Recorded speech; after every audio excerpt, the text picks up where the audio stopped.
hamdan katsiran tayyiban mubarakan fih kama yuhibbu rabbuna wa yarda. Asyhadu an la ilaha illallah wa asyhadu anna muhammadan abduhu wa rasuluh la nabiyya ba'da. Allahumma rabbi shrah li sadri wa yassir li amri wahlul 'uqdatam min lisani yafqahu qawli waj'al li waziran min ahli la haula wa la quwwata illa billahil aliyyil azim. Ibu yang saya sayangi, yang saya kasihi, yang saya cintai, dan insya Allah dimuliakan, dibanggakan oleh Allah Subhanahu wa Ta'ala. Alhamdulillah, di pagi hari yang cerah ini Allah memberikan taufik dan hidayahnya sehingga kita bisa hadir di majelis ilmu ini dengan keadaan sehat walafiat. Oleh karena itu, mari kita memuji Allah dengan ucapan Alhamdulillahilladzi bi ni'matihi tatimmus shalihat. Salawat teriring salam semoga tercurah kepada baginda kita Habibana wa Nabiyana Muhammad sallallahu alaihi wasallam. Ibu yang dirahmati oleh Allah Subhanahu wa Ta'ala, rahmat Allah tidak akan datang kepada kita, rahmat Allah yang banyak, rahmat Allah yang mulia tidak hadir kepada kita kalau kita mengabaikan pertaubatan kepada Allah. Kalau kita mengabaikan bahwa diri kita ini banyak dosa. Kalau kita mengabaikan bahwa kita nggak ngaku sama Allah,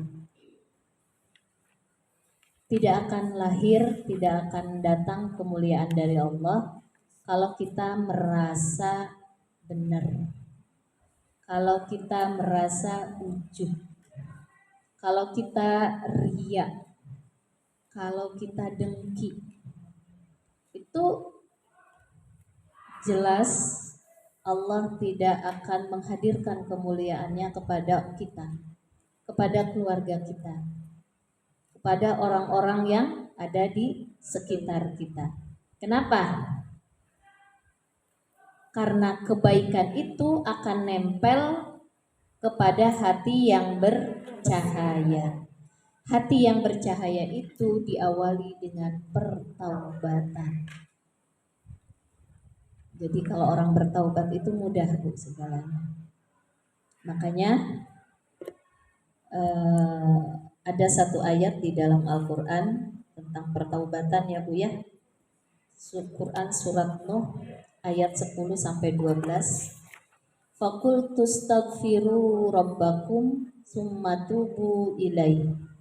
Kalau Ibu mau buka Quran surat Nuh ayat 10-12. Faqul tustaghfiru rabbakum summa tubu ilaihi innahu kana ghaffara.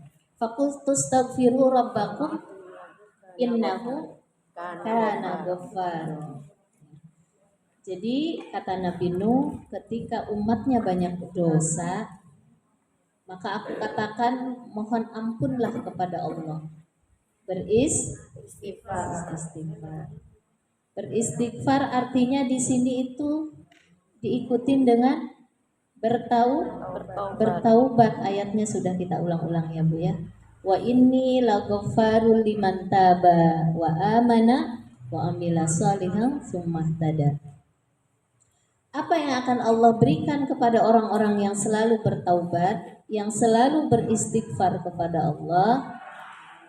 Yursilis samaa alaikum midrara. Allah akan menurunkan hujan yang lebat. Hujan yang lebat itu hujan, Ibu masih ingat apa itu hujan? Ilmu. Hujan yang lebat, karunia Allah itu banyak. Salah satunya adalah ilmu. Ibu kita bisa menghadapi hidup ini, bisa bahagia atau enggak bahagia itu tergantung ilmu. Kalau kita memiliki ilmunya, yakin kesusahan yang kita miliki karena ketidaktahuan. Kenapa saya salah ngomong? Karena enggak tahu. Padahal udah tahu karena lupa. Kenapa lupa? Enggak dikasih tahu sama Allah. Nah, orang yang bertaubat itu akan Allah kucurkan karunia-Nya, akan Allah hadirkan pertolongannya, akan Allah hadirkan ilmunya. Itu Bu maksudnya. Sehingga dia bisa mengatasi persoalan yang sedang dihadapinya. Jadi ketika ada persoalan menghinggapi hidup kita, Bu, banyak masalah. Jangan disalahkan masalahnya. Jangan disalahkan persoalannya. Kalau ada orang diuji, nggak bisa jawab, diuji Bu, nggak bisa jawab, nggak lulus ujiannya. Yang disalahin jawabannya apa soalnya? Nggak lulus ujian, Jawabannya. dapat ujian musibah, jadi masalah. Jawabannya. Yang disalahkan soalnya apa jawabannya?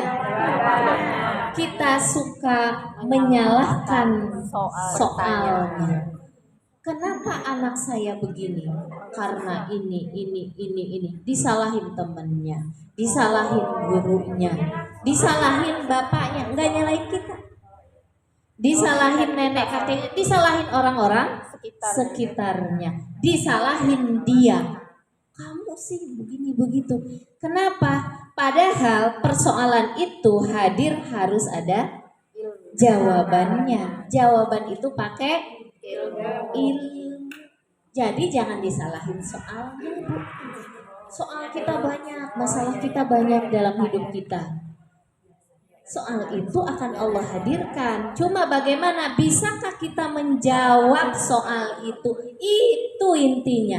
Dan orang-orang yang bertaubat kepada Allah, orang-orang yang kolbunya ada cahaya kolbu, dia bisa menghadapi persoalan hidupnya. Nah, kalau bisa jawab soal, walaupun ujiannya berat, gimana hasilnya? Tenang, mudah, senang. Kok masalah hidup saya besar banget sih? Kamu mah gak ada apa-apanya. Suka begitu kan kita ke teman. Ih, berat banget soal hidup saya ini. Apa sih? Suami saya selingkuh. Contoh ini. Enggak, di sini enggak ada. Terus sebelah sana. Kalau ada seperti itu, ibu bertobat kepada Allah, ingin keluar dari sakit yang kita alami, maka bertobat. Karena obat dari dosa adalah tobat kepada Allah. Karena dengan tobat Allah akan kucurkan karunia-Nya. Allah akan kucurkan ilmunya di situ. Allah akan kucurkan sesuatu yang enggak kita miliki, yang ingin kita miliki, anugerah kemuliaan yang ingin kita dapatkan, Allah akan hadirkan. Syaratnya dengan Bertobat. Karena kalau mobil, contoh ya Bu ya, saya selalu bikin analogi ya Bu ya, dalam kehidupan kita. Kalau mobil itu sulit kita ketika jalan melihat jalan, jangan yang difokuskan ini jalannya kenapa sih begini amat. Ternyata yang jadi masalah adalah kacanya kotor Bu, penuh dengan lumpur, penuh nggak pernah dibersihin dan sebagainya. Akhirnya jalannya nggak kelihatan. Yang harus difokuskan dalam hidup kita adalah membersihkan kaca itu. Kaca itu ibaratnya kolbu. Kalau kolbu kacanya bersih, kita jalan ke kiri, kita jalan ke kanan, kita jalan belok kemana aja, insya Allah selamat dan mudah. Kalau kita membersihkan kolbu, sepahit apapun masalah hidup kita, sesulit apapun kehidupan kita, maka hidup kita akan menjadi lebih tenang. Lebih tenang. Apa kata Allah? Man lazimal istighfar, dalam hadis Rasulullahnya, barang siapa yang melazimkan istighfar, ja'alallahu lahu min kulli hammin faraja. Allah akan mengeluarkan dari semua kesusahan hidupnya. Ini suamiku, anakku begini, tetanggaku gini, mertuaku, orang tuaku. Kalau kita terbiasa hidup dalam pertaubatan kepada Allah, hal hadir kepada kita, soal hadir kepada kita, kita mudah menjawabnya. Dan kalau sudah mudah menjawabnya, selesai, lulus ujiannya, maka harusnya itu menyakitkan, jadi tidak menyakitkan. Jadi ibu-ibu di sini nih, wajah-wajah yang penuh dengan masalah. Kalau seandainya masih ada sakit di dalam sini, berarti belum bertaubatnya, belum sempurna. Kalau masih ada sakit, bilang sakitnya luar biasa. Allah kok yang menjanjikan, kalau ingin engkau tidak sakit lagi, tidak tersedak lagi, dadamu tidak sempit lagi, lazimkanlah bertaubat kepada Allah dengan istighfar dan mengakui kesalahan-kesalahan kita. Terus apalagi yang dijanjikan Allah bagi orang yang selalu beristighfar, bertaubat? Tadi yaj'alallahu min kulli hammin faraja wa min kulli dhiqin makhraja. Dan Allah akan mengeluarkan dari segala kesulitan hidupnya. Ibu punya hutang banyak, ibu punya masalah banyak. Nanti Allah yang akan memberikan jalan keluarnya. Wa yarzuqhu min haitsu la yahtasib, dari jalan yang tidak diduga-duga. Kayaknya nggak mungkin deh, tapi kok selesai? Suka begitu nggak, Bu? Tapi kok selesai masalah hidup saya? Karena yang menyelesaikan bukan kita, karena taubat kita, karena istighfar kita. Kalau Allah tahu kita ini lemah, Bu, tapi kalau kita mengakui kelemahan kita, kita mengakui kebodohan kita mengakui kejahilan kita mengakui masih ada iri, masih ada dengki, masih ada ujub, masih ada sum'ah, masih ada riya, masih ada dendam di dalam kalbu kita. Kita akui kepada Allah, ya Allah, ini bagaimana dengan hati saya, ya Allah. Tolong Engkau keluarkan, tolong Engkau angkat, tolong Engkau ampuni segala yang saya masih ada ini. Ngaku, Bu. Kebanyakan orang tuh kagak ngaku. Ada yang datang ke saya, Bu, ceritanya begini, Ustazah, kenapa ya hidup saya gini-gini amat ya? Dosa apa ya Ustazah ya? Astagfirullahaladzim. Dosa apa katanya? Saya bilang gini, itulah yang membuat ibu banyak masalah. Kagak ngaku ada punya dosa. Di sini siapa yang nggak punya dosa, Bu? Angkat tangan. Yang punya dosanya sedikit? Nggak ada. Yang punya dosanya sedang? Mau bilang enggak, tapi nanti orang nggak percaya. Yang punya dosanya banyak, yang nggak ngangkat, Bu, dosanya banyak sekali. Ada yang nggak ngangkat. Masya Allah, suka kagak ngaku, Bu, itu yang membuat masalah datang ke kita. Dosa itu mendatangkan masalah. Dosa itu mendatangkan musibah. Dosa itu mendatangkan sakitnya di dalam dada di sini. Sakitnya tuh di sini. Kenapa sakit? Dosa belum diampuni oleh Allah. Jadi kalau ibu masih merasa dada sesek, kesel, sakit hati dan sebagainya, jangan suka nyalahin orang. Walaupun orang yang nyakitin kita salah di mata Allah, tapi yakin kalau kita masih sakit, itu menunjukkan hidup kita belum sempurna pertaubatannya. Ini yang sedang kita bahas. Saya kalau di pengajian saya lanjut aja, Bu. Tapi kan di sini saya nggak bisa begitu. Ada yang baru masuk 2 bulan, ada yang masuk 3 bulan. Kalau yang sudah masuknya tahunan ngerti apa yang saya sampaikan. Jadi, tapi ini juga mereview kembali ya. Karena kayaknya kita ini usia segini, saya sih berharap banyak baca gitu. Tapi Ibu baca nggak sih di rumah? Jadi saya harus sering-sering mengulang jadinya. Astagfirullah ya. Kalau Ibu banyak bertaubat, insya Allah Allah akan fahamkan dan Allah akan senang kita buka-buka. Ciri orang yang bertaubat apa, Bu? Senang dengan ilmu.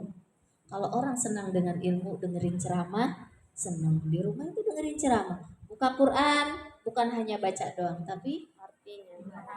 dibaca, dipahami, kagak ngerti nanya. Ada buku dibaca. Itu ciri orang bertaubat. Kalau kagak ngerti nanya suami. Nah, itu juga sama. Di sini kalau kagak ngerti nanya saya. Iya. Kalau suaminya ngerti iya. Kadang-kadang pinteran ibu-ibunya di sini Bu sama suaminya. Tanya deh coba. Iya. Suaminya ngerti nggak Bu apa itu muqarrabah? Takarrub kepada Allah. Suaminya nggak ngerti. Apa itu mahabbah? Apa itu musyahadah? Tingkatan yang lebih tinggi. Ibu di sini ngerti, suaminya nggak ngerti. Kalau ibu alhamdulillah dikarunia Allah suami yang paham.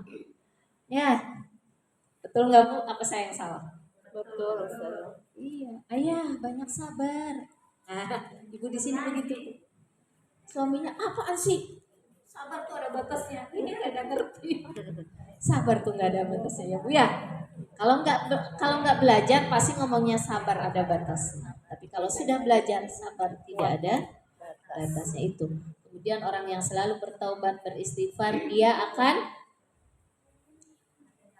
wa yumdidkum bi amwali wa banin, dia akan dimudahkan, dia akan dibanyakin. Ibu yang punya hutang insya Allah lunas hutangnya. Yang rizkinya sempit Allah lapangkan, Allah lebarkan. Kemudian yang belum nikah insya Allah Allah kasih jodoh. Yang belum punya anak insya Allah banyak-banyaklah beristighfar dan bertaubat kepada Allah. Itu janji Allah tuh. Allah itu tidak pernah menyalahi janjinya. Nah, barusan materinya yang ringan, ya ringan dulu Bu. Segala sesuatu kan pemanasan dulu. Ibu pemanasan nggak dengan suami? Pemanasan, nanti puncaknya. Begitu juga dengan ngaji, pemanasan dulu. Biasanya Bu Vila ayam, terus jelimet. Nanti orang yang tobat itu begini. Lanjut. Bismillahirrahmanirrahim. Yang berkaitan dengan membunuh anfus ya Bu ya. Kita buka Quran surat An-Nisa. An-Nisa ayat surat keempat. Kita ngulang dulu. Ngulang dulu, nanti kita baru lanjut. Surat ayat ke-66. A'udzubillahi minasyaitonirrajim. Bismillahirrahmanirrahim. Jadi orang yang bertaubat itu korelasinya adalah orang yang walau anna katabna alaihim aniqtulu anfusakum aw ikhruju min diyarikum. An-Nisa ayat 66 Bu. Dan sekalipun telah kami perintahkan kepada mereka, bunuhlah dirimu. Nah, ya Bu ya, bukan hanya di Al-Baqarah itu, di Al-Baqarah juga Nabi Musa nyuruh umatnya membunuh dirinya. Nah, di sini juga di An-Nisa ada Bu. Maksudnya bukan bunuh diri, megang pisau bukan, tapi membunuh hawa nafsu. Walau anna katabna alaihim an yaqtulu anfusakum aw ikhruju min diyarikum, atau keluar dari kampung hawa nafsumu gitu Bu. Kalau kita masih punya sifat bakhil, keluar dari sifat bakhil tersebut. Kalau masih punya dendam, keluar dari rumah dendam itu dalam kolbu kita, keluarkan dia Bu. Kata Allah, awih ruju min diyarikum, atau keluar dari diyar rumahmu. Rumah apa? Rumah kolbu. Keluarkan penyakit-penyakit hati, sifat kehewanan, kebinatangan, sifat ingin selalu mengalahkan orang lain, ego, ya. Sifat ingin marah-marah, pokoknya saya yang harus didengar. Sifat ingin selalu menang sendiri. Sifat ingin tamak, saya harus paling banyak. Dia mah nggak usah, nggak punya juga kagak apa-apa, yang penting saya. Kalau kemana-mana, duit saya yang penting awet, biarin dia yang traktir. Keluarkan sifat-sifat seperti itu Bu, buang. Itu kata Allah, membunuh anfus itu seperti itu.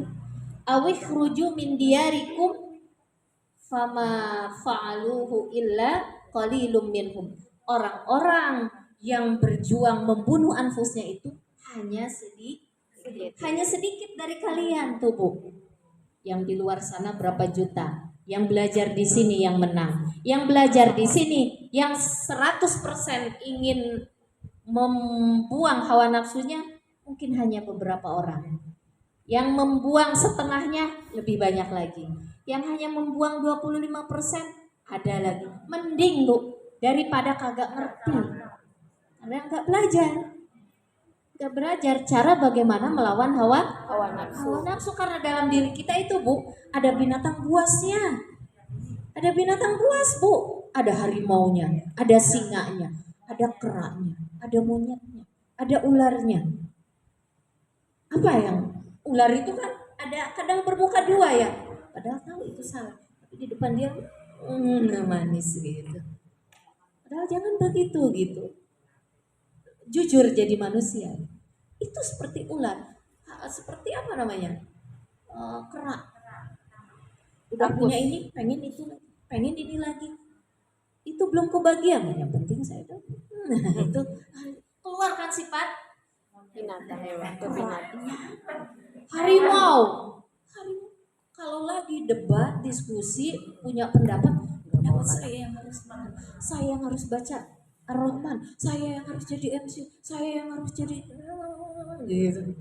Kalau enggak, liatin ya, itu harimau, singa, buang sifat-sifat itu. Itu namanya keluar dari daerah kalbu kita. Kata Allah, "Awikhruju min diyarikum," yang berbuat seperti itu hanya kecil. Walau annahuma fa'alu, dan seandainya mereka berbuat seperti itu, mereka memiliki punya pelajaran tentang ilmu taubat. Orang yang mampu punya jadi dia punya ini, Bu, sinyal-sinyal. Saya itu masih punya sifat kerak deh kayaknya dalam kalbu saya. Punya sifat harimau deh. Nah, kata Allah, orang-orang yang mampu mendeteksi dan dia mampu melawan itu, ma fa'alu ma yu'azuna bihi, mereka yang dikasih wa'izullah. Kemarin sudah kita bahas wa'izullah apa, Bu? Juru nasihat Allah, juru nasihat Allah, Bu. Orang yang mampu mendeteksi punya penyakit seperti itu tidak mungkin kalau dia tidak mempelajari Al-Quran. Gak mungkin, Bu, kalau dia nggak mempraktekkan Al-Quran. Apa yang di Al-Quran, apa yang disuruh oleh Nabi, apa yang disuruh oleh Allah, dia nggak ngerti, dia nggak praktekin. Sholat sih sholat, Bu. Saya sih ulang-ulang karena ada orang-orang awam. Sholat dia, puasa ya puasa, zakat ya zakat, infak ya infak. Tapi nggak ngerti tentang Al-Quran. Nggak ngerti tentang Al-Quran. Kenapa dia nggak ngerti? Karena nggak bertaubat. Kalau orang sudah bertaubat, nanti level pertamanya terbuka kolbunya, bercahaya kolbu. Ketika dia diajarkan Al-Quran seperti ini, maka dia akan menyerap. Maka dia akan mengaplikasikan. Kalau aplikasi Al-Quran sudah ada di otak kita, aplikasi Al-Quran sudah ada di dalam kolbu kita, maka disitulah juru penasehat Allah akan hadir. Jadi penasehat itu, Bu, kita sudah ulang-ulang ya. Ada dua. Saya bawa bukunya juru nasihat itu. Tinggalan. Oh ini nih. Dalam kitab Nasaihul Ibad, kemudian dalam kitab Minhajul Abidin juga ada juru nasihat Allah itu. Kalau di Al-Qur'an kan ini ma yu'azuna bihi yu'azun, artinya juru penasehat. Jadi kalau kita sudah masuk ke ranah pertaubatan, sering istighfar, sering mengakui dosa-dosa kita di setiap waktu.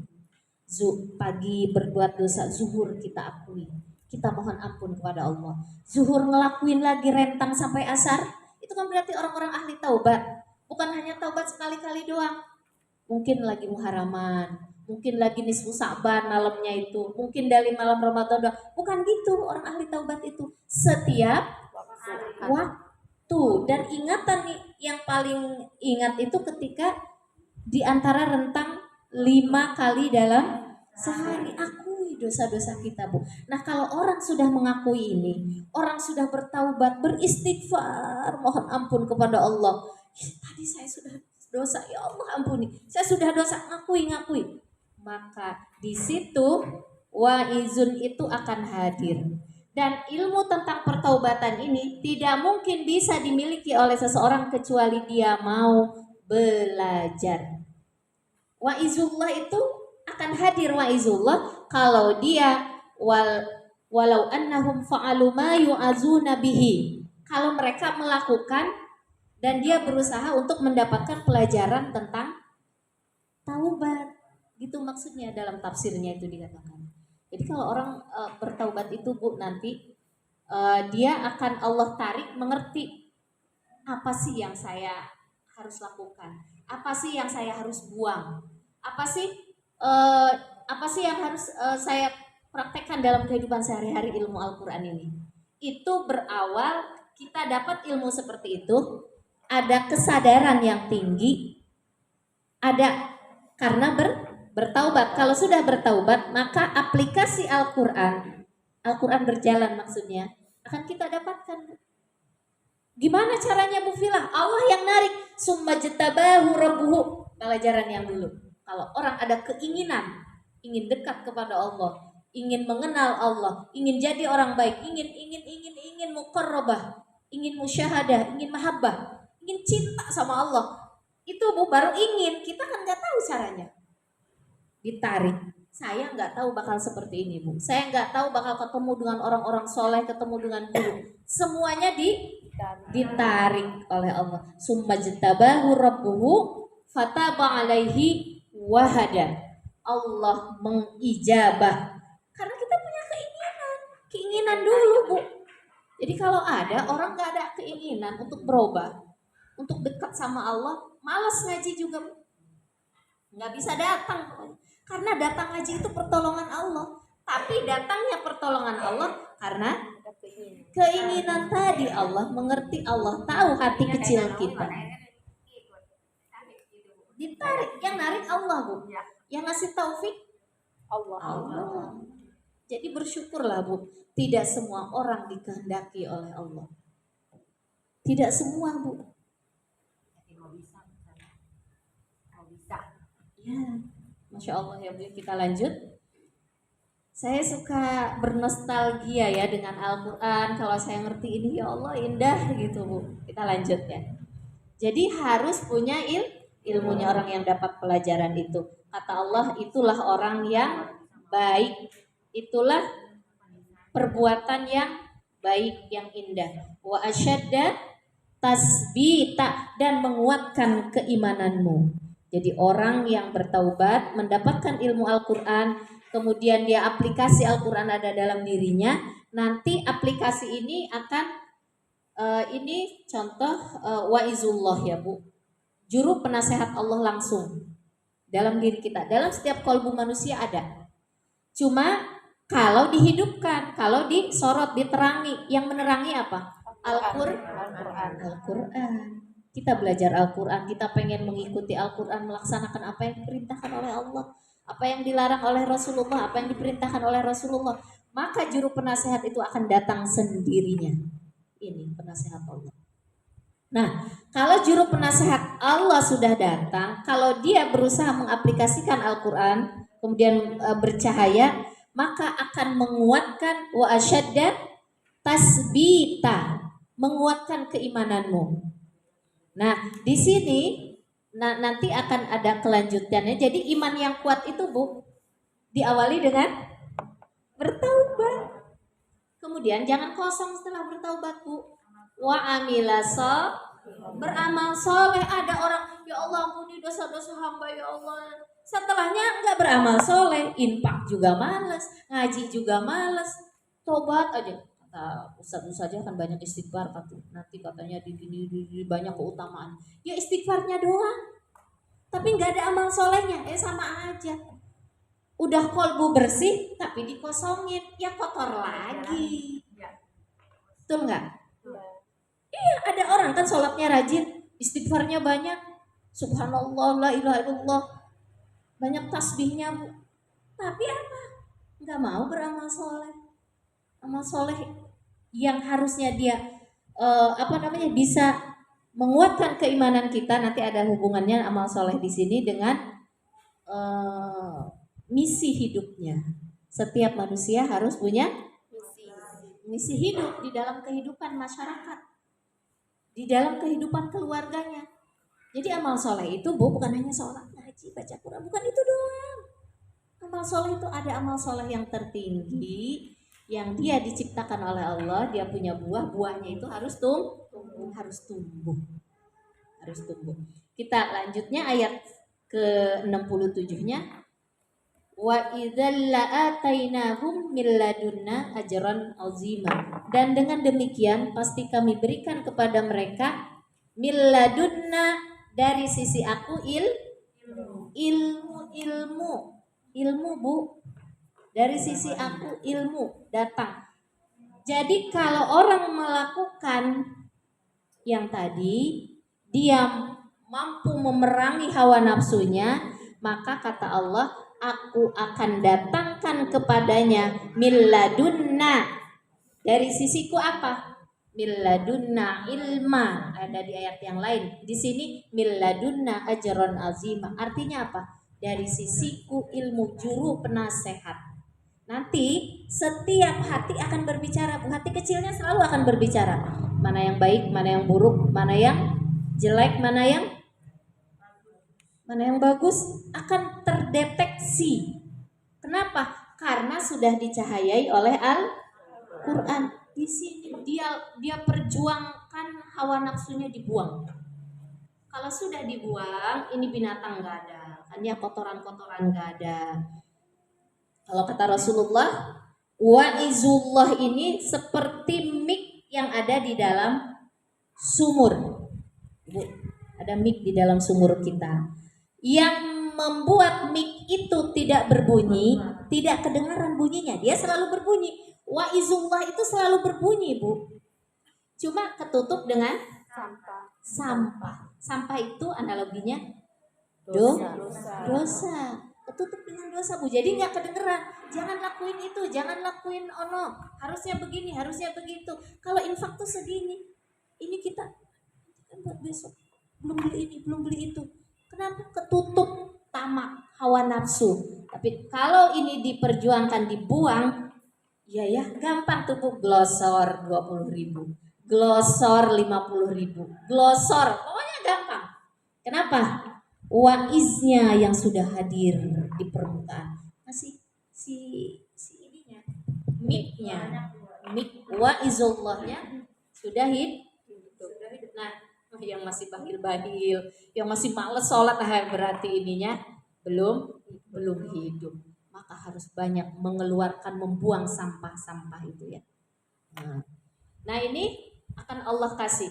Walahadainahum siratam mustaqimah. Dan pasti kami tunjukkan kepada mereka jalan yang lurus. Kalau sudah wa'izullah, kalau sudah dia memperjuangkan aplikasi Al-Quran selalu dipakai dalam dirinya, maka dia berada dalam titian siratal mustaqim. Ketika seseorang meniti jalan siratal mustaqim ini, apakah selesai Bu godaan itu? Gak ada. Di dalam kitab Nasoihul Ibad, Ibu kalau mau baca ada ya. Jadi ibaratnya seperti ini. Ini petunjuk Al-Quran. Tapi di kiri, di kanannya ada pintu-pintu. Pintu, sini pintu. Di sini setan, di sini hawa nafsu. Sini setan, sini kata Al-Quran, lurus kamu. Walahadainahum siratal mustaqimah. Kalau orang benar-benar pertaubatannya, dia membunuh hawa nafsunya, benar hidupnya, maka Allah akan hadirkan wa'izullah. Ketika dalam perjalanannya dikasih tahu oleh Rasulullah dalam hadis ini, di dalam Nasoihul Ibad, nanti akan ada pintu A, pintu B, di sebelah kiri kanan tuh pintu banyak. Jangan sekali-kali kamu buka pintu itu, karena kalau dibuka kamu terjerumus, nggak jadi, ini ketutup lagi. Nah, caranya bagaimana? Bagi orang-orang yang ahli taubat, dia bertaubat lagi, kembali. Kan dia udah nyelenceng nih ke sebelah sini, melenceng ya. Apa arti taubat, Bu? Kembali. Kalau udah ngerasa melenceng, Ibu ngerasa salah, balik lagi buru-buru. Namanya kan taubat. Kembali. Selama kita menyesali dan udah nggak dipegang kejahatan tersebut, Allah terima tobat kita. Yang enggak Allah terima masih dipegang. Tahu kita bahwa rentenir itu riba, masih dipegang. Udah gitu istighfar sama Allah, ya Allah ampuni aku sudah ini karena kepepet ya Allah, tapi nggak dilepas ribanya, ya nggak diterima oleh Allah. Orang kembali itu lepas dulu perbuatan salahnya. Urusan besok nanti dia jatuh lagi itu urusan besok. Tapi yang sekarang lepas dulu. Ya Allah tadi saya udah ngomelin, udah ngebentak suami. Jangan ya Allah jadi istri yang durhaka. Salah ya Allah. Bener-bener nyesel bu. Nggak lihat suami kesel lagi. Enggak. Minta maaf. Kemudian berubah sikap kita ya. Ngelayanin lagi ini lagi. Besok lupa lagi. Ini mulut. Tapi kan Allah akan memperbaiki bu. Ya mungkin tadinya 5 meter ya kalau ngomelin suami. Karena kita udah bertaubat Jadi 4 meter.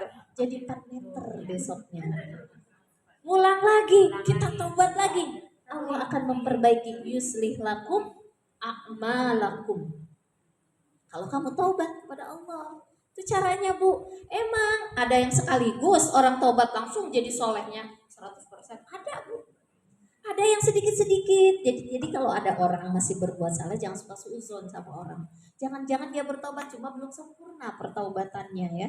Nah seperti itu. Wala hadainahum siratal mustaqim, balik lagi. Kemudian tanda orang di siratal mustaqim akan Allah dengungkan juru nasihat Allahnya. Bukan pakai ilmunya lagi bu yang ada di akal. Kalau orang sudah dapat juru nasihat dari Allah, langsung dari Allah. Jadi nggak mikir-mikir dalam Al-Quran itu kalau kita maafin kan akan begini. Enggak. Pokoknya spontan. Maafin aja. Oh, senang, enak. Iya saya maafin. Caci sama orang gitu. Difitnah di apa juga. Maafin ya Allah. Semoga dia mendapatkan ampunan dari Allah. Udah sampai ke situ bu. Di sini kayaknya belum, baru nanti kalau kita menjadi pemaaf akan begini. Lihat dulu untung ruginya. Itu masih dengan Al-Quran, teori dari sini, ajaran yang diajarkan oleh Rasulullah itu pemaaf. Itu ilmu, itu nasihat yang dari luar, nasihat yang tapi ini akan, kalau ini terus dipraktekkan, ini juga akan berpengaruh, akan saling melengkapi gitu. Ini tapi di sini yang terdahsyat yang ada di kolbu kita, ilmunya, ilmu waiznya, juru nasihatnya yang ada di dalam sini. Di dalam hadis Asbabul Wurud dikatakan istafti qalbak, mintalah fatwa dari kolbumu. Orang kalau udah dapat waizullah minta fatwa dari kolbumu, katanya, kata Rasulullah pada kita. Albirru, cirinya kalau kebaikan itu matma'anna ilaihin nafs, dia akan menenangkan jiwa kita. Jadi kalau kita mau ngambil tindakan, ini benar enggak ya? Oh udah, saya pokoknya gini kan, karena kalau ego bu ya, ada orang nyakitin susah banget maafin. Ketika setelah memaafkan itu akan menimbulkan apa bu? Ketenangan. Dibanding kita nyimpen dendam, lebih utama, lebih baik, dan yang menenangkan adalah ilaihin nafs. Jiwa kita itu akan tenang bu. Kalau masih sakit, ya Allah angkat sakit ini ya Allah, aku ingin jadi orang pemaaf. Ingat bu, pemaaf itu akan Allah abaikan apanya? Hisabnya, catatan amalnya akan Allah abaikan. Allah nggak peduli dengan kesalahan kita sehari-hari. Salah kita kan banyak ya bu. Tadi udah ngaku kan ibu, banyak sekali salahnya. Ada yang nggak ngacung itu banyak banget salahnya. Nggak semua kita banyak banget salahnya. Kalau dihisab oleh Allah, kata Rasulullah, nggak ada yang selamat. Nggak ada yang selamat kalau dihisab, Bu. Nah, salah satunya supaya nggak dihisab, Ibu jadilah kalau orang yang sudah punya wa'izullah, ketika sakit hati langsung bisa memaafkan. Itu menenangkan sekali. Anak, oh tadinya makin gemet, no. Yang salah dia. Nggak gitu kalau udah dapat wa'izullah mah. Nggak lihat siapa yang salah.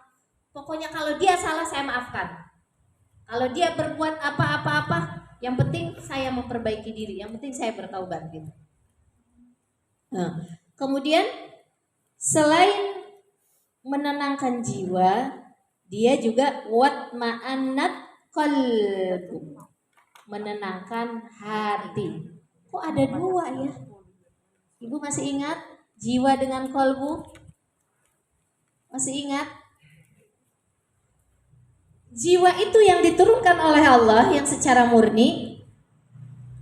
Sebelum kita diciptakan, kita udah diciptakan jiwa dulu. Kemudian qalbu itu adalah akalnya jiwa. Akalnya jiwa itu akan tercermin ketika kita berbicara. Kalau dia berakal, bicaranya tidak celetuk.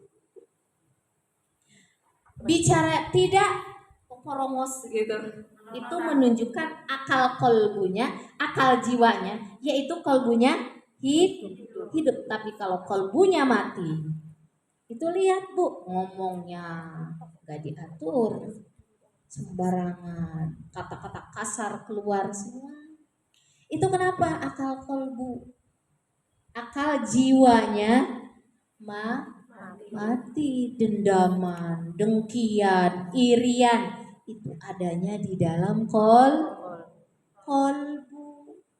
Nah, si jiwa mah bersih Bu. Tapi kalau si jiwa itu punya wa'izullah, kalau ininya kotor, enggak ngasih juru nasihat yang langsung dari Allah.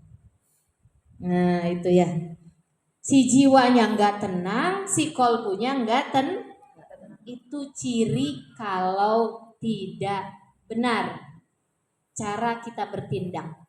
Salah. Karena salah itu adalah bukan bawaan manusia. Karena ketika kita diciptakan oleh Allah dalam keadaan suci kan fitrah. Jadi kalau ada yang ngotori, salah, nggak tenang Bu, deg-degan, betul nggak? Terus kok nggak enak ya? Gitu. Itu caranya harus banyak bertobat. Kemudian wal ismu, dan adapun dosa, maha kafin nafsi, yang membuat kepura-puraan. Kadang-kadang kita suka berpura-pura juga ya dengan orang-orang sekitarnya.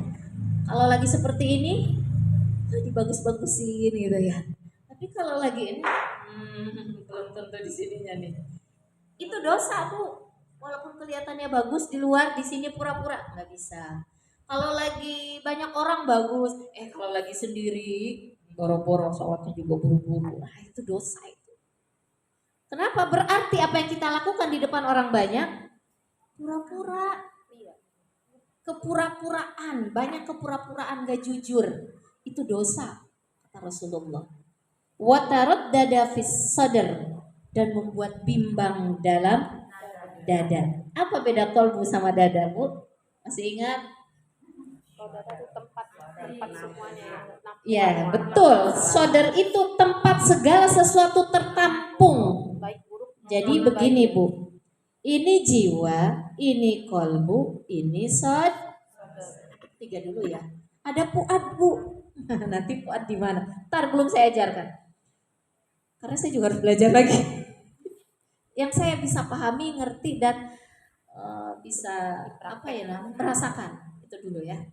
Jadi ini sodar itu adalah yang segumpal daging itu ya, dada. Masih sifatnya di luar. Sodar itu Ibu ada berita A, ditampungnya di sodar dulu. Ada berita B ditampung di sodar. Yang dilihat ditampung di sodar. Segala sesuatu ditampungnya di sini dulu. Kalau di sini kita ada, kalau ibaratnya itu ada 2 musik. Satu musik yang menenangkan Al-Quran, sholawat, murotal. Satu yang metal, bujur. Manakah yang mampu mengalahkan? Musik yang metalkah yang mengalahkan, atau musik murotalkah atau sholawat yang bisa mengalahkan musik metal ini? Contohnya ini mampu. Kalau berusaha berjuang, yang dapat Al-Quran. Musik, dari musik aja dulu, musik aja yang analogi yang bisa kita pahami ya Bu ya. Kemudian yang musik metal ini kalah. Nah, otomatis ini pasti lebih Menenangkan. kalau dia sudah dapat menang, kan pertarungan dulu Bu dalam sodar. Langkah pertama dalam beragama pun sodar dulu. Wa may yasrah sadrahu lil Islam. Barang siapa yang dimudahkan sodarnya untuk memasuki menjalankan ajaran Islam. Jadi artinya langkah pertama itu syariat juga adalah Islam dulu. Orang dapat karunia Allah kalau dia udah mau sholat, udah mau puasa, belum lebih dalam lagi, belum iman, belum. Nah begitupun ketika kita dapat berita dari sana, melihat apa itu dikumpulkannya dalam saudara dulu Bu. Ketika kalah hal-hal yang buruk tadi, itu ibaratnya musik yang menenangkan ini yang menang. Kalau ini yang menang, itu nanti masuk ke dalam kolbu, kolbunya noktah-noktah hitamnya akan berguguran. Jadi kolbu itu bagian lebih dalam daripada sodar. Jadi kalau sodernya kita perjuangkan, maka dia akan mempengaruhi kolbu. Kalau selalu jangan, saya nggak di sana, mending ke sini. Hal yang diperintahkan oleh Allah. Lagi banyak waktu kosong, waktu luang, saya mending baca Quran, saya mending zikir, saya baca saya sholat sunnah dan sebagainya. Berarti kalah tuh yang jahat-jahat, yang istilahnya musik-musik metal tuh tadi, itu nanti akan mempengaruhi sifat kolbu kita. Kolbu kita akan tenang, jiwa yang di dalam juga akan tenang. Kalau ibu sudah tenang, sudah senang dengan ilmu, nih cirinya nih, sudah senang dan gak mau ketinggalan. Makanan jiwa adalah ilmu dekat dengan Allah, ilmu ingin kenal dengan Allah, dengan diri kita, dengan alam. Kalau sudah enggak mau ketinggalan, itu menandakan masuk ke ranah jiwa. Masya Allah. Tapi kalau malas. Kalau disamper yang ngaji, kalau nggak disamper yang ngaji, itu belum, itu masih berarti dia belum makanan si jiwanya belum. Kalau orang tuh ada istilah apa ya? Kalau sudah suka, ya. Nah kalau si jiwa sudah suka itu nggak mau ketinggalan Bu. Saya melihat banyak jamaah kalau sudah nggak mau ketinggalan tentang ilmu, khususnya ilmu kolbu, itu pasti akan terus diperjuangkan kecuali dalam keadaan darurat. Itu udah satu tanda Bu, satu tanda. Karena jiwa itu butuh makanan, bukan hanya jasad. Jasad itu kan makanannya ya, kalau udah dimakan jadi kotoran. Kalau jiwa udah dimakan, itu kemudian dia praktekkan akan menjadi makin bersinar, makin waizullahnya ini insya Allah pada suatu saat akan kadang-kadang sering gitu ngasih tahu kita. Tergantung, kalau dia cahayanya luas, di sini juga. Nah gitu ya. Itulah ciri ya. Kalau yang buruk itu, kalau yang dosa itu tidak menenangkan jiwa Bu. Resah begitu, gelisah. Nah, buru-buru bertaubat, banyak istighfar, bertaubat kepada Allah. An-Nisa ayat ke-69 itu nanti ya akan kita bahas. Orang yang di Shiratal Mustaqim itu, wa may yuti'illaha war rasula fa ulaika ma'al ladzina an'amallahu 'alaihim minan nabiyyina wasiddiqina wasyuhada'i wassalihin. Orang yang berada di jalan Shiratal Mustaqim itu Bu, dia akan digabungkan oleh Allah dengan 4 kelompok ini. 1 para nabi, 2 syuhada, sidikin dulu ya. Sidikin, syuhada, sholihin. Selebihnya berarti orang enggak di jalan Shiratal Mustaqim Bu. Sedangkan kita kalau sholat, ihdinas Shiratal Mustaqim, ya Allah tunjukkan kami jalan yang lurus. Jalan siapa? Harus tahu Bu ketika kita sholat. Jalannya para nabi, oh, nabi udah terlalu tinggi kita dan sudah tidak ada ya. Sidikin, masih bisa sidikin. Ya Allah, gabungkan aku dengan orang-orang sidikin. Syuhada bisa, sidikin syuhada bisa, kata para ulama bisa diperjuangkan ini. Solihin yang terakhir itu paling level rendah. Gak apa-apa deh daripada gak sama sekali. Karena yang berjalan di jalan Siratal Mustaqim ini hanya 4 golongan. Hanya 4 golongan. Kalau dia bukan di golongan yang 4, berarti yang di kiri kanan ini setan. Hawa nafsu. Nah, itu nanti ya. Insya Allah kita mau ngebahas setelah taubat Siratal Mustaqim. Apa itu? Kemudian di ayat yang terakhir yang akan kita bahas di An-Nisa ini, Dzalikal fadlu minallah. Itu adalah keutamaan yang diberikan, yang datangnya dari Allah. Jadi kalau orang sudah lurus hidupnya, benar hidupnya, itu adalah orang-orang yang dikasih keutamaan, fadilah. Ibu ada yang punya anaknya fadilah? Ada, Masya Allah. Dia mendapatkan keutamaan dari Allah karena hidupnya di 4 golongan tadi. Salah satunya yang mana? Itu berarti di Siratal. Ibu berarti pengen anak yang berada dalam titian Siratal Mustaqim selamat sampai masuk surga. Itu fadilah dari Allah. Dzalikal fadlu minallah. Nah, keutamaan. Setiap manusia, Bu, setiap orang itu punya keutamaan. Jadi karena kita punya keutamaan, kita harus menemukan keutamaan diri kita masing-masing. Wah, emang keutamaannya tidak secara umum? Tidak. Keutamaan itulah benih yang Allah tanamkan ke dalam jiwa kita. Benih itu harus tumbuh. Benih itu masing-masing punya khas masing-masing.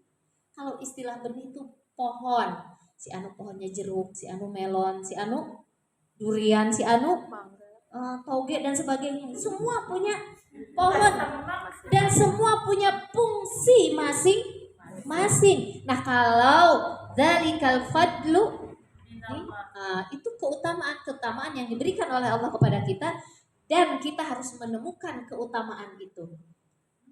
Orang kalau berada di jalan Siratal Mustaqim diawali dengan pertaubatan kepada Allah, selalu bertaubat kepada Allah, istighfar kepada Allah, kemudian dia hidupnya lurus, maka dia akan menemukan keutamaan masing-masing itu.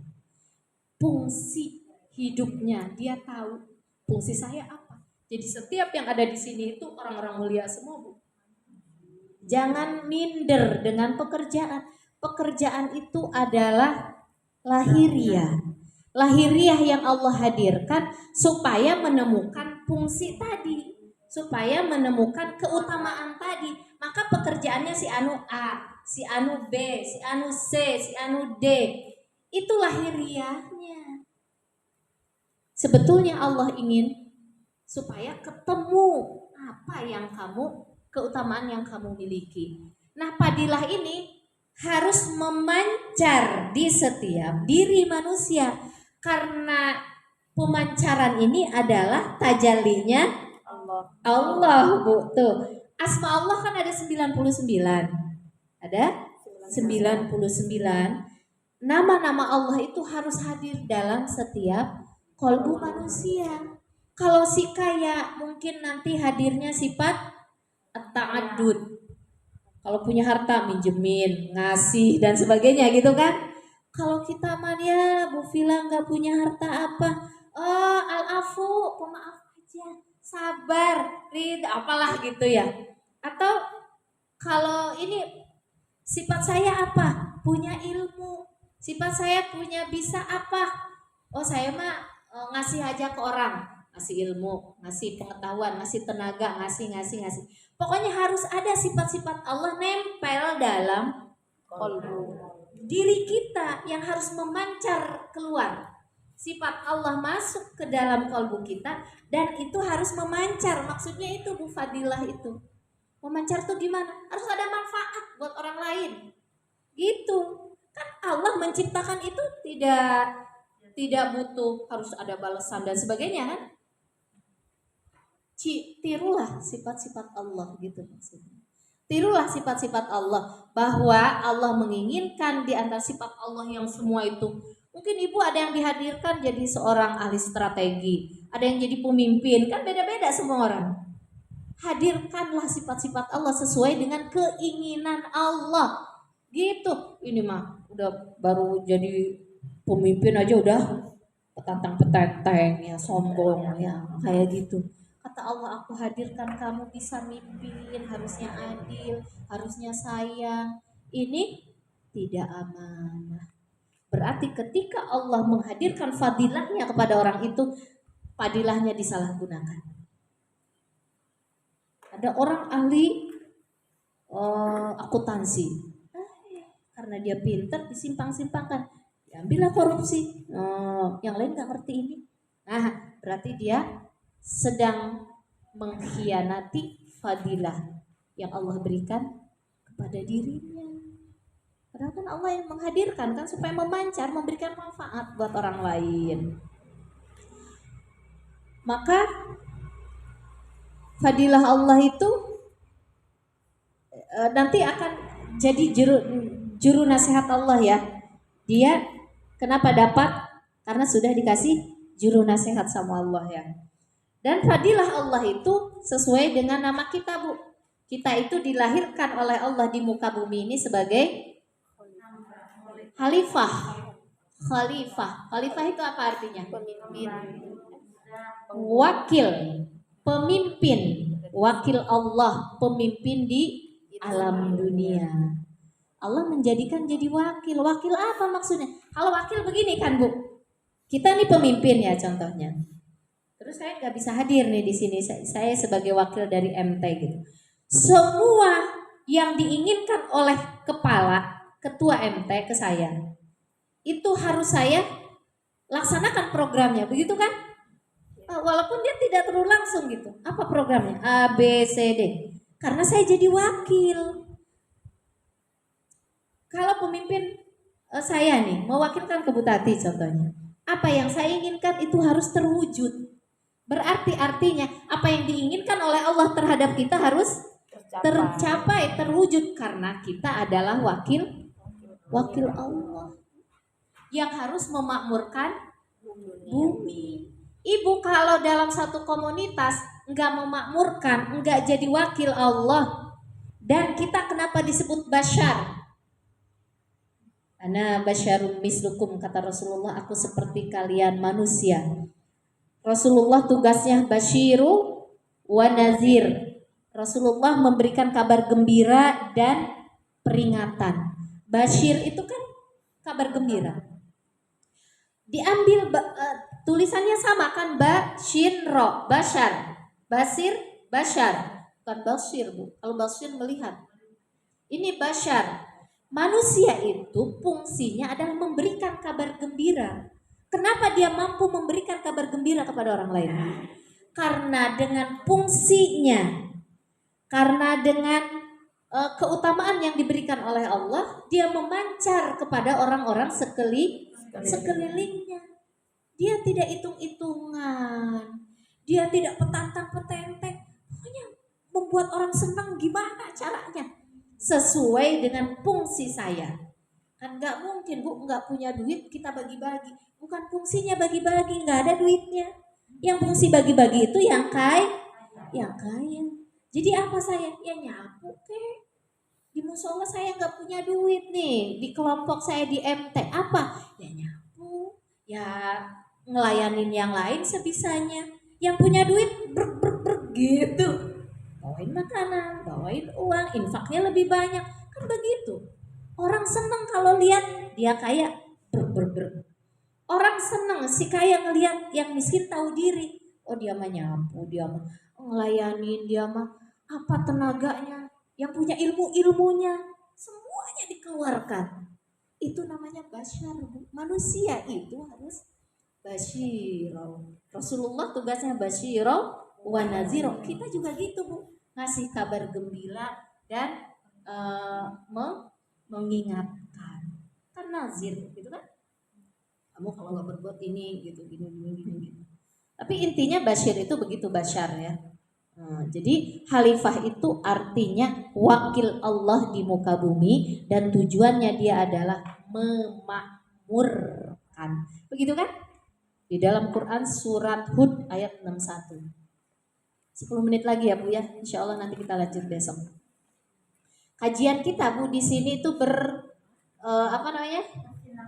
Berkesinambungan, tidak sekali datang selesai ganti lagi, enggak. Kadang-kadang saya ulang, takutnya enggak yang kemarin lupa, saya ulang lagi gitu ya.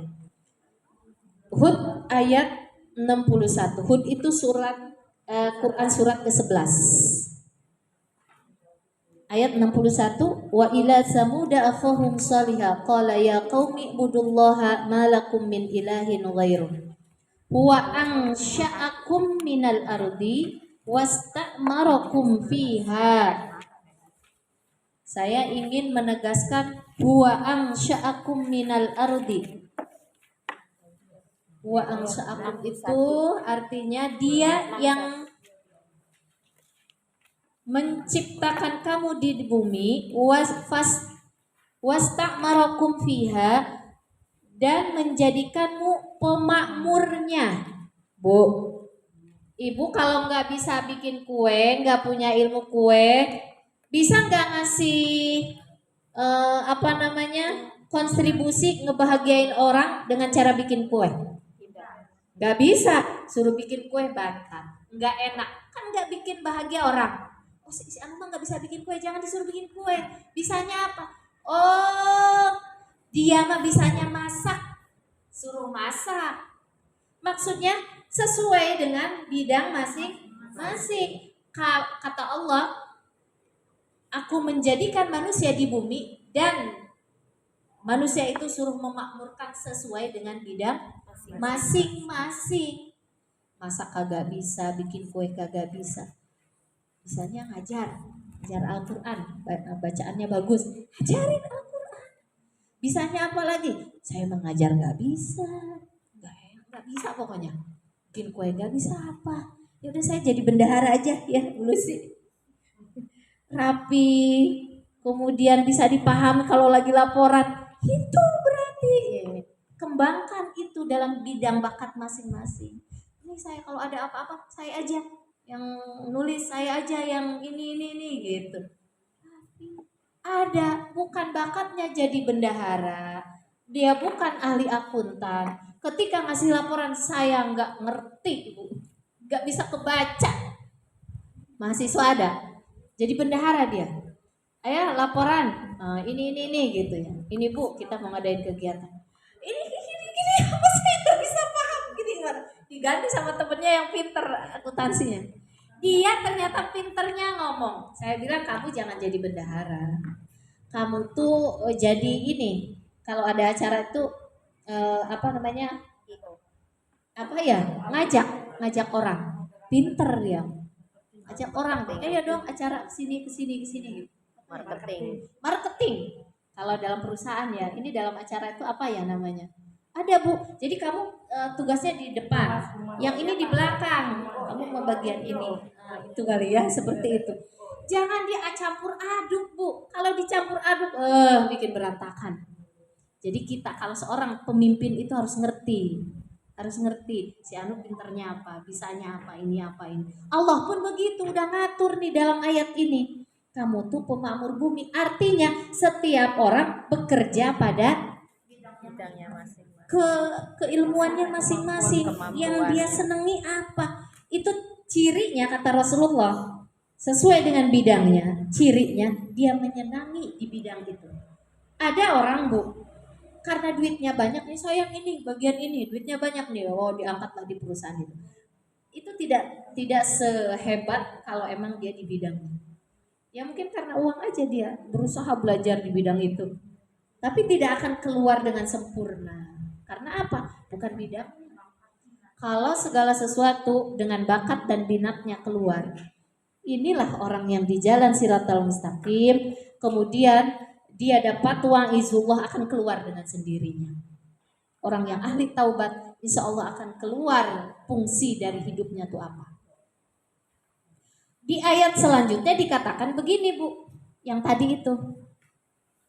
fas was wasta'marakum fiha fastaghfiruhu summa tubu ilai, maka bertaubatlah kamu, beristighfarlah kamu kepada Allah dan bertaubat. Syarat untuk menemukan misi dan fungsi hidup kita dengan cara banyak beristighfar, mohon ampun dengan apa yang kita lakukan yang tidak sesuai dengan kehendak Allah, kita mohon ampun kepada Allah dan bertaubat. Karena dengan bertaubat tadi kan bercahaya kalbu kita. Mudah melakukan amal soleh, Bu, kalau rajin bertaubat. Nggak berat. Apa yang membuat ibadah kita berat? Dosa. Dosa itu harus obatnya taubat. Dosa itu yang mendatangkan Masalah. musibah, masalah. Orang kalau banyak masalahnya bisa tenang nggak? Nggak menemukan fungsi hidupnya. Nah gitu. Jadi harus beristighfar dan bertaubat. Fastaghfiru, maka beristighfarlah kalian. Itu ayatnya itu, Bu. Coba Ibu perhatikan. Kalau kalian ingin aku ciptakan engkau dan aku jadikan engkau pemakmur bumi, maka beristighfarlah dan bertaubatlah. Inna rabbi qaribum mujib. Karena sesungguhnya Allah maha dekat dan maha memperkenankan doa-doa hambanya. Kalau orang, Bu, dalam bidangnya keluar senang dalam bidangnya, maka dia kerjanya akan maksimal. Betul, Bu, produktif, kan senang. Beda dengan orang yang nggak senang. Setengah hati. Tapi ada orang yang emang di bidangnya setengah hati juga karena tertutup oleh hawa, dibayarnya kecil. Ngapain saya kerjanya mati-mati? Bagus kerjaannya, jadi santai. Padahal bisa tuh dia. Kenapa? Tertutup oleh hawa nafsu. Tapi kalau kita berjalan di jalan Siratal Mustaqim ahli taubat, berusaha untuk di jalan yang Allah sukai, itu akan kebuka, Bu. Akan kebuka dan menyenangi. Dan tidak lagi berpikiran terhadap pujian, sanjungan, balasan dari makhluk, tapi dari Allah. Nah, tapi kata Allah, orang yang begini tuh sedikit. Saya juga ya Allah, kalau lagi diskusi dengan teman-teman dengan pengajian, ya Allah, bagaimana ini bumi mau makmur ya? Kata Allah sedikit. Gak apa-apa, yang penting kita berusaha ya. Kita menjadi penerang, memberikan kontribusi di masyarakat, memancarkan fadilah Allah di sekitar kita. Semoga itu menjadi pemakmur lingkungan kita. Laukana ahlal qura amanu wattaqau lafatahna alaihim barakatim minas samai wal ard. Kalau kita beriman dan bertakwa, ini yang mendapatkan wa'izullah, dia memfungsikan fungsi hidupnya sesuai dengan bakatnya, maka satu daerah itu akan makmur, Bu. Jadi kalau suatu bangsa dihinggapi dengan kesusahan, kepahitan, pertempuran, ya, apalagi yang lagi perang gitu. Itu kenapa? Karena jauh dari iman dan takwa kepada Allah. Dia memperturutkan hawa nafsunya, hawa nafsu takut menghadapi masa depan. Kalau daerah ini nggak saya kuasai, wah nanti dia akan nginjak kita. Kalau nginjak kita, ekonomi kita akan dikuasai sama dia. Apa itu? Oh, buru-buru lah dibombardir. Kalau dia menguasai politik kita, kita akan kalah, dibombardir. Kenapa? Takut terhadap hal yang akan datang. Karena pengen hidup selamanya, emang hidup akan selamanya. Nah itu orang-orang yang jauh dari Allah. Iya, dari iman dan takwa tadi, ketakutan. Bukannya memakmurkan bumi, malah menyengsarakan. Yang saya lihat di dunia itu kan begitu, Bu. Ya Allah, kenapa mereka membombardir umatmu ya Allah, hambamu ini ya Allah. Mereka kan makhluk Allah. Karena dikuasai oleh hawa nafsu tadi, Bu. Tidak ada rasa kasih sayang lagi. Takut ke depannya dia susah. Iya, gara-gara negara yang kecil takut dia. Takut wibawanya geser. Dia tidak takut kepada Allah Subhanahu wa taala. Ya, itu aja. Nanti insya Allah di besok, di pertemuan besok, semoga saya bisa ngisi lagi.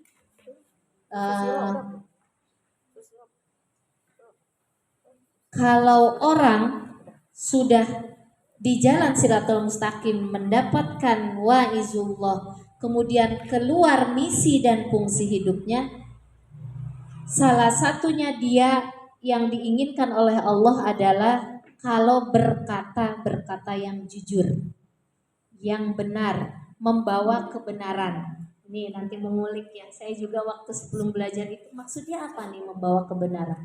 Dalam kata-katanya itu membawa kebenaran, dalam dirinya membawa kebenaran. Memancarkan keutamaan yang Allah berikan kepadanya. Qaulan syadida. Kalau kita dengarkan selama ini kaulang sadida itu orang yang jujur, gak suka bohong gitu doang kan? Padahal itu luas maknanya dalam, Bu. Nanti kalau sudah benar kata membawa kebenaran dari dalam dirinya, dari kata-katanya, tidak suka bohong, tidak suka hianat dan sebagainya, yuslih lakum a'malakum. Allah akan perbaiki akhlaknya, sikapnya, keluarganya, dirinya, kolbunya, semua akan Allah perbaiki, akan Allah bereskan. Nah, insya Allah semoga besok bisa kita ketemu ya. Dan sepertinya itu kalau saya di pelajaran saya itu bab terakhir taubat tuh. Tapi saya nggak tahu ini terakhir apa bukan besok. Karena kalau satu ayat belum selesai, ada ayat lain itu harus saya selesaikan supaya bisa ada rangkaian pengetahuannya secara utuh, tidak setengah-setengah gitu. Dan saya sebelumnya mohon maaf ya Bu ya. Kenapa Bu Zainab? Bu Zainab penasaran, boleh, jiwanya sedang. Ya. Waalaikumsalam warahmatullahi wabarakatuh.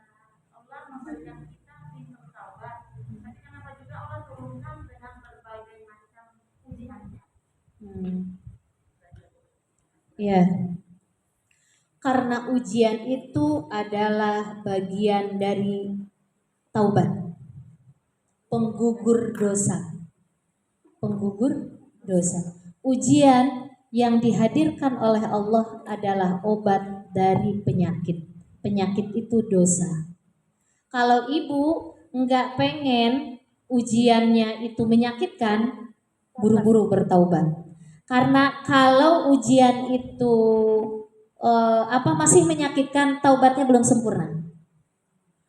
Bu Ustazah, saya udah taubat, tapi kok ini ujian ya Allah berat banget. Nah, justru taubat itu akan meringankan beban. Berarti taubatnya belum rapi. Mungkin dia bertaubat nggak ngerti ilmu taubat, cuma istighfar aja, ya Allah, astagfirullah, ya Allah, ampuni dosa aku, nangis gitu. Masih sesek, apalagi lihat orangnya. Kasih ujian lagi anak, gitu. Kasih ujian. Kalau kita pandai dan rajin terus bertaubat kepada Allah, itulah yang meringankan kita, Bu. Ujian mah akan selalu ada. Cuma ujian itu menyakitkankah atau tidak, itu tergantung pertaubatan kita.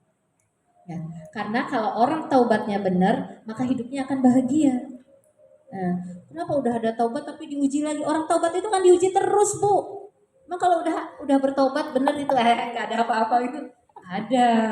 Cuma kalau bertaubat tidak terpengaruh ya. Tidak, iya. Jadi ibaratnya ada soal bisa jawabnya Ya, gitu. Jawab. Nanti akan dia berjalan di atas siratal mustaqim, lurus sesuai dengan kehendak Allah. Di sininya juru nasihatnya akan selalu ada. Tiba-tiba ada masalah nih, kata juru nasihatnya begini. Dia ikutin begini ini yang Allah hadirkan tadi. Santai kan? Ini Bu, kalau dia bukan ahli taubat, boro-boro ngaji, baru diginiin aja sama tetangga, oh Gak bisa tidur dia. Kenapa tetangga saya ya? Kenapa suami saya yang masih ininya begini? Jangan-jangan. Akhirnya ada masalah sedikit aja udah ribut. Kenapa itu? Itu ciri-ciri orang yang jauh dari Allah. Kalau orang jauh dari Allah itu berarti orang yang jarang bertaubat, bukan ahli taubat, jarang istighfar kepada Allah. Itu ya, Bu Zainab. Nah, semoga bisa di apa namanya, pahami ya. Karena saya nanti ada acara, Ibu saya cukupkan sampai di sini. Mohon maaf bila mana ada yang kurang berkenan dengan kata-kata saya dan saya mohon ampun kepada Allah. Banyak sekali kata-kata saya yang berlebihan atau yang berkekurangan yang Allah tidak sukai. Saya mohon ampun kepada Allah. Dan saya juga memohon kepada Allah, semoga Allah menjaga dari hal-hal yang tidak Allah sukai buat kita semua, sehingga kita berada di jalan siratnya, di jalan siratal mustaqim untuk mendapatkan juru nasihat langsung dari Allah ke dalam kalbu kita. Dari saya cukup sekian, wabillahi taufiq wal hidayah. Wassalamualaikum warahmatullahi wabarakatuh.